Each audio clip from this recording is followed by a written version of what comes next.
आशिका बेहद ही प्यारी, गुणवान और अमीर माँ बाप की इकलौती लड़की थी। उसे देव नाम के लड़के से प्यार हो जाता है। देव एक अनाथ पर स्वाभिमानी लड़का था। वो एक छोटी सी शॉप पे मैकेनिक का काम करता था। दोनों एक दूसरे से शादी करने का फैसला कर लेते हैं। इसी सिलसिले में देव आशिका के पेरेंट्स से मिलने आता है। Papa, this is Dev. Dev, this is papa. Hello uncle ji. इतने भी संस्कार नहीं है, बड़ों के पैर छूते हैं बेटे। अरे अरे कोई बात नहीं अंकल जी, अब छू लेता हूँ। नमस्ते आंटी जी, कैसी हैं आप? खुश रहो बेटा। वैसे जुबान तो बहुत तेज है तुम्हारी, करते क्या हो? जुबान के साथ साथ दिमाग से भी तेज हूँ। वैसे तो मैं एक मामूली आदमी हूँ, पर आपकी बेटे की खुशी के लिए किसी भी हद तक जा सकता हूँ। ठीक है, सब समझता हूँ मैं, तुम जैसे लड़कों की नीयत। अच्छा जी, नीयत बहुत साफ है मेरी, और मुझे आशिका से ही शादी करनी है। और अगर मैं आशिका की शादी तुमसे ना करवाऊं तो? वैसे भी तुम्हारी औकात क्या है मेरे आगे? मेरी औकात? अच्छा, छीन के ले जाऊंगा आपकी बेटी को आपसे। जुबान संभाल के, दो कौड़ी के लड़के। जब मैंने तुम्हें पहली बार देखा तो मुझे लगा कि तुम बददिमाग हो, पर तुम तो बदतमीज, जाहिल और एक नंबर के आवारा लड़के भी हो, ये मुझे अब पता चला। अरे आपकी औकात क्या है, और आपने मुझे कैसे हाथ लगाया? आशिका सिर्फ मेरी है, मेरी। आशिका, ये है तुम्हारी पसंद? इससे शादी करना चाहती हो, जो तुम्हारे पापा के साथ ऐसे बिहेव कर रहा है? आई एम सॉरी पापा। और देव, तुम क्या कर रहे हो? ये मेरे पापा है, तुमने इन पर हाथ कैसे उठाया? निकल जाओ मेरी जिंदगी से। मैं भूल जाऊंगी कि कभी मैंने तुमसे प्यार किया था। आशिका, मैं तुम्हें भूल जाऊं ये हो नहीं सकता, और तुम मुझे भूल जाओ ये मैं होने नहीं दूंगा। और जिस इसी के चलते तुम मेरा साथ छोड़ रही हो ना, मैं तुम्हारे बाप से भी बड़ी औकात के साथ आऊंगा। आशिका, तुम सिर्फ मेरी हो।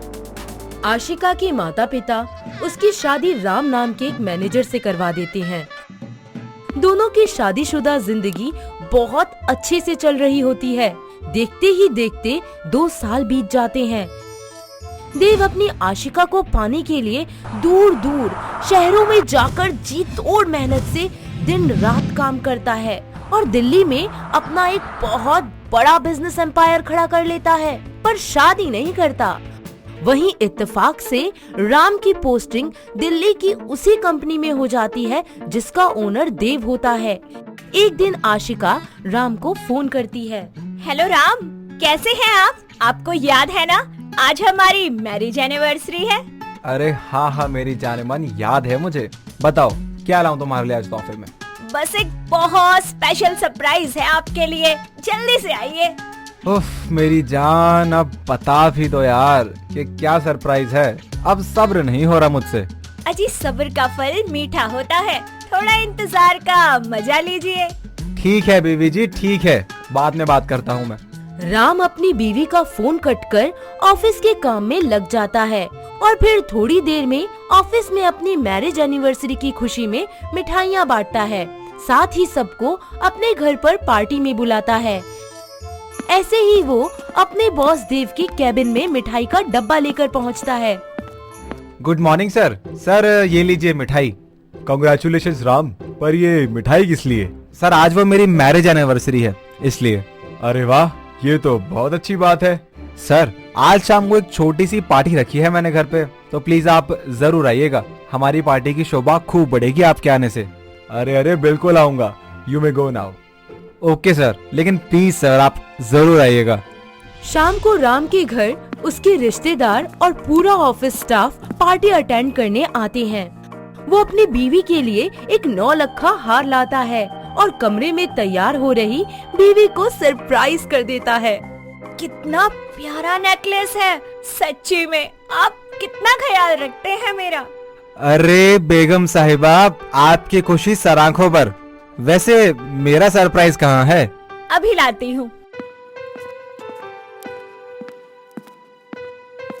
आप पापा बनने वाले हैं। I am pregnant. अरे आशिका, मेरी जाने मन, मेरी दिलरुबा, तुमने तो मुझे दुनिया की हर खुशी दे दी मानो। अपनी बीवी की प्रेगनेंसी की खबर सुन राम की खुशी का तो ठिकाना ही नहीं रहता। वो आशिका के साथ केक कट कर ही रहा होता है कि तभी दरवाजे से एंट्री होती है देव की। आशिका को राम के साथ ऐसे देख उसको बहुत बड़ा झटका लगता है। उसका दिल छन से टूटकर चूर चूर हो जाता है और आंखें आंसुओं से भर जाती हैं। आशिका भी उसे ऐसे देख चौंक जाती है, उसकी आंखें भी भर आती हैं। तभी राम देव के पास आता है।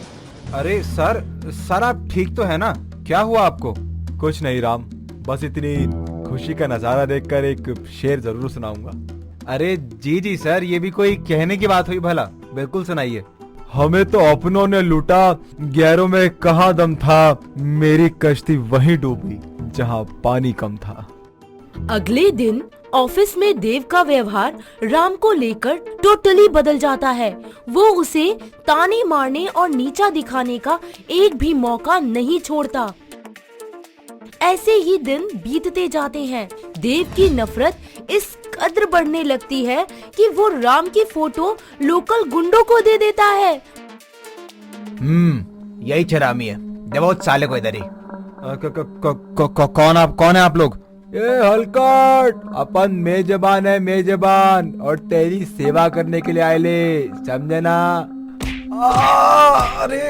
अरे आप लोग हैं कौन और मुझे क्यों मार रहे हैं? देव जैसे तैसे वहाँ से जान बचाकर भागता है। सामने से आती हुई तेज कार से उसका एक्सीडेंट हो जाता है और वो वहीं दम तोड़ देता है। और ये सब क्या हो गया? आशिका, उसका बच्चा, क्या होगा उनका? मैं सब बता दूंगा आशिका को।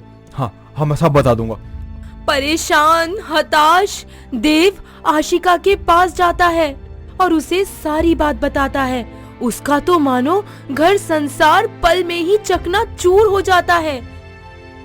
देव कहता है, आशिका सॉरी, मेरे पे विश्वास करो आशिका, मैं बस उसको गुंडों से पिटवाना चाहता था। बस करो देव, बहुत बोल लिया तुमने। आशिका तुम चिंता मत करो बिल्कुल भी, तो तुम्हारे बच्चे को और तुम्हें मैं अपना आनंद दे दूंगा। देव, तुम पैसे से भले कितने अमीर हो गए, लेकिन दिल से तुम कल भी गरीब थे, आज भी गरीब हो और हमेशा रहोगे। आशिका पर तुम प्लीज मेरी बात तो सुनो Ashika. I am sorry Ashika. नहीं समझना मुझे कुछ भी। जिसने मेरा हंसता खेलता परिवार उजाड़ दिया, उस इंसान को मैं कभी अपने और अपने बच्चे के पास नहीं आने दूंगी। दफा हो जाओ देव, मेरी नजरों के सामने से। मर गए आज से तुम भी मेरे लिए, और इससे पहले कि मैं पुलिस को बुला दूं और तुम्हें गिरफ्तार करवा दूं, निकल जाओ यहाँ से।